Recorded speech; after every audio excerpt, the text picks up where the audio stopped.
Hello, in this video I will show you how to use a VPN on Android.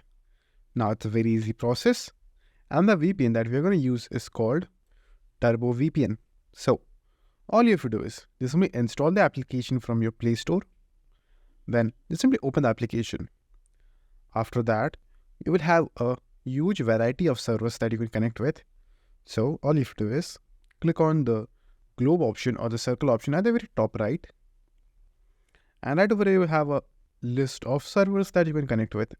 And you will have a server in practically every single country in the planet.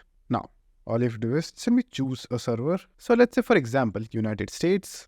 So if you click on this drop-down box, you will find all the servers that you can connect with, both free and paid.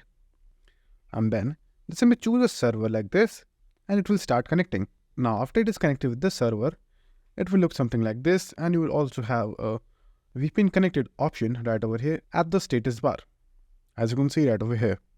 And from here, you can also disconnect the VPN too by clicking on disconnect. So this is the option that will appear.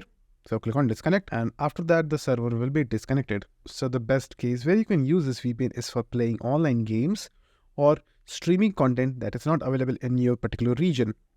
So in those type of scenarios, this VPN will work the best. So that's it, and if this video was helpful, please consider subscribing and liking the video.